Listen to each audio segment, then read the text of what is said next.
भिंडी का खेत मेरी ससुराल है। वो सामने जो छोटी सी झोपड़ी है खेत में।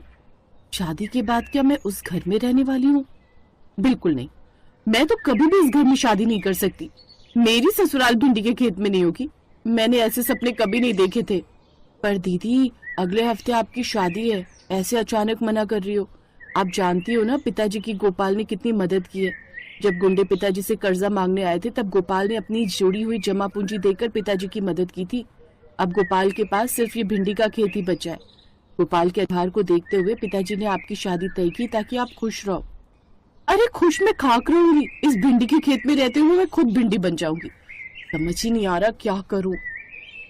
मेघा दीदी, कहीं गोपाल के परिवार वाले झोपड़ी से बाहर ना आ जाए। किसी ने हमें देख लिया तो अच्छा नहीं लगेगा। 2 दिन बाद आप दुल्हन बनने वाली हो, आपको यहीं आना है। लोग कहेंगे कि होने वाली बहू शादी से पहले यहाँ ससुराल के आसपास घूम रही है। चलो घर चलते हैं। मेघा और गौरी दोनों सगी बहनें थी। मेघा बड़ी और गौरी छोटी। मेघा के सपने बहुत ऊंचे थे। उसे गांव में नहीं रहना था, उसे तो हीरोइन बनना था। रूपा, मुझे अपने भाई का पता दे दे। मैं कल ही मुंबई निकल जाऊंगी।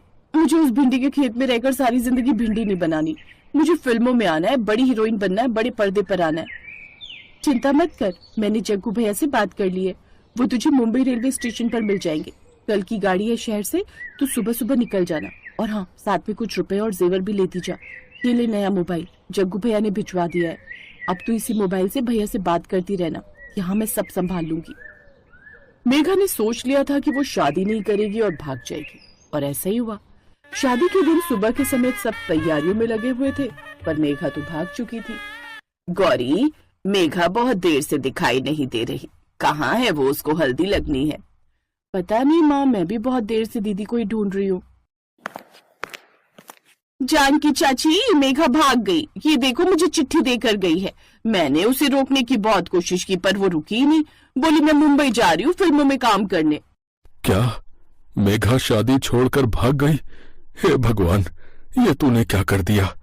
मेघा हमारी इज्जत को नीलाम करके कहाँ चली गई तू?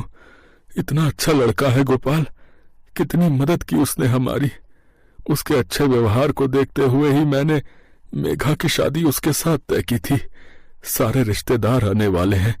गोपाल के घर डोली नहीं गई तो उसकी कितनी बदनामी होगी। नहीं नहीं, ऐसा कभी नहीं होगा। जानकी और रामदीन फूट फूट कर रोने लगे। गौरी से उनका दर्द देखा नहीं गया।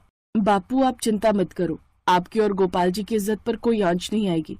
मैं गोपाल जी से शादी करूंगी। आप उन्हें समझा दो।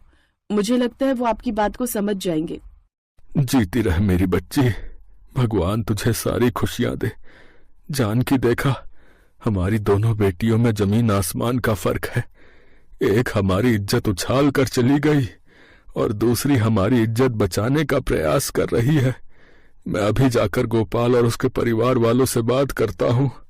रामदीन ने गोपाल और उसके परिवार वालों से बात की। गोपाल और उसके परिवार वाले बहुत अच्छे थे। कोई रिश्ता ना होते हुए भी गोपाल ने एक इंसानियत के नाते रामदीन की पहले भी बहुत मदद की थी। अब जब ऐसी दुविधा आ गई जिसमें रामदीन भी कुछ नहीं कर सकता था, तो गोपाल ने गौरी के साथ शादी करने के लिए हाँ कह दी। और फिर शुभ मुहूर्त में गोपाल और गौरी की शादी हो गई। खूब खुशियों के साथ गौरी का गृह प्रवेश हुआ। बहू, तुम भी कहोगी कि कैसी ससुराल है भिंडी के खेत में। इस छोटी सी झोपड़ी में तुम्हें रहना पड़ेगा। माँ जी, आप लोगों का दिल इतना बड़ा है। गोपाल जी ने बापू के लिए बहुत कुछ किया है। इन्होंने अपने दोस्त से उधार पर पैसे दिलवाए, अपने जुड़े हुए खुद के पैसे बापू को दिए, क्योंकि आपने खुद का घर बनाने के लिए रखे हुए थे। आपने अपनी जमीन बेच दी, जबकि आप अपना नया घर बना सकते थे। आपने हमारी मदद की। हमारे से आपका कोई मतलब भी नहीं था, सिर्फ एक जान पहचान थी। कोई इतना नहीं करता माँ जी जितना गोपाल जी और आप सब ने किया। गौरी, तुम हमारे घर में लक्ष्मी का रूप लेकर आई हो, और मैं जानती हूँ तुम्हारे कदम पड़ते ही हमारे घर में सुख समृद्धि अपने आप आ जाएगी। मुझे तुम पर और अपने गोपाल पर बहुत भरोसा है। गोपाल बेटा, कुछ दिनों के लिए शहर घुमाओ, फिर उसके बाद तुम काम में लग जाओगे। बहू के साथ थोड़ा समय बिताओ, तभी तुम दोनों एक दूसरे को ज्यादा जानोगे। ठीक है माँ, जैसा गौरी को ठीक लगे। अभी सब बात कर ही रहे थे कि तभी सेठ जी आ जाते हैं। अरे गोपाल, अरे तेरे लिए भिंडी का नया ऑर्डर लाया हूं भाई। एक सेठ जी हैं जो भिंडी खरीदने के लिए तैयार हो गए हैं। तुझे जल्दी ही भिंडी की खेती बढ़ानी होगी, समझे? बहुत अच्छे दाम दे रहे हैं। और ये देख, एडवांस पैसे भी दिए हैं। मैंने अपना मुनाफा रख लिया है, बाकी तू रख। गोपाल की माँ तो सही कहती थी।